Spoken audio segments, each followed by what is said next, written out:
ile soma nangle soma ka anu mobile re lunga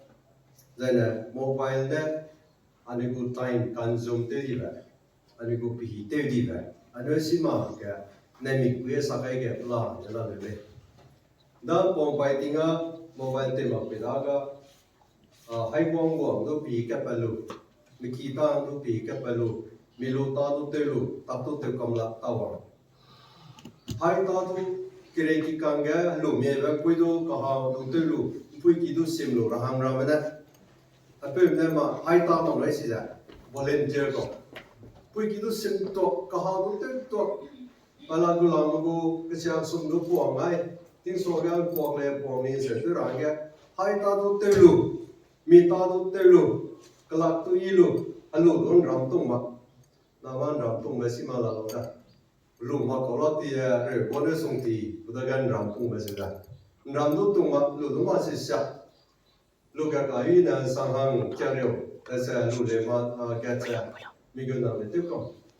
ko da te vi lo bi sa nang ku timing ja nang da ge disturb te ga bi cái gì tây sĩ tây về có, sẽ về có hai ta tu tây lu, mi ta tu tây lu, long lệ long ilu, còn một tùy về lấy ra, sao là ra làm mình nghe về lấy, làm sự long lệ, nghĩ ra, tây ra sắp sẽ bằng này, à cũng bây giờ ngâu luôn đấy, cái này tiếng can son á, số tiếng hai ta tu tây pala, mi ta tu tây pala, mi kita tu tây pala cầm cái gì, có ta tây vì cái anh ấy cũng time cả bây giờ cái là đấy. Akarnya sampai kau, ya sih mah aku pilih lu sui bang, besok ini mobile phone lah lego ni. Kau ni saya lesi nama, anu yang pui pema sesiapa tu ini bire, kerana lesi nama, nang boleh lesi kia bihi hak telefon sui tu je, mobile phone lah le. Sesang pui tu kan nang ni mang le na, nang carrier je tu siapa tu. Regret the very thing kan nang longai de na rale me especially students nang ko mobile da you have to be watchful sebab perlu kan sami mang lain ha sebab pernah nang biya ka ta kam mai bisa apa pui pernah satu hakta pakado pakta ebom ja regret the very thing na ring ya regret chapter kaja kalu ja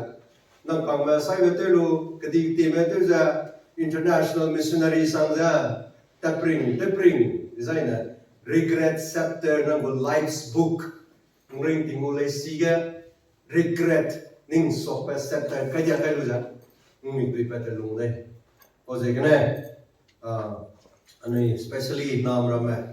nang ni lu mi gen tinglo da lisi nam especially lisi nam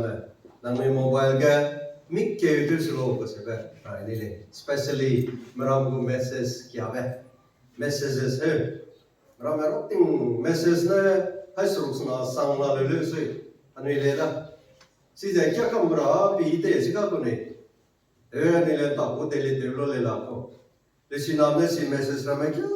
mam le na, kun ta kana sum te si ma ko. Meram ne le si ro be ta do kya bra me za. Don't waste your time. Karena nang kia apa internet ke gulusan nang subject related debe kia la, internet ke gulusan nang course related debe kia la, si nana guning sing hau la. Karena tu beram mentau ko zaiting mana mobile kena hero tebra melado, heroin tebra melado. Jadi dia orang ko he, meninggal, baru pakai kia lu saya meninggal, undeh ka he, ada siapa WhatsApp message kia lu saya meninggal ba. Mirata ba, Emily ro de ga poka tadi, wasting your time. Dan ni agak wang ramai, ay masih lagi, meramgu WhatsApp messages kia beza, romang le. So ikan madolak pakai kena, so information kia be pemulai kena, meramgu message kia, pemulai, just simply wasting your time. Ia apa uza diagnostic petiko, akarnya, so you just simply wasting your time. Meramgu messages ramai tu ramai ye ga ba message na hai sangbam je kya je na nang pi te bunga le ta te pui la le ke se je nang ni le study te ni lo se ba ine diagnostic pe pe ye ga ba je ni so ga ra le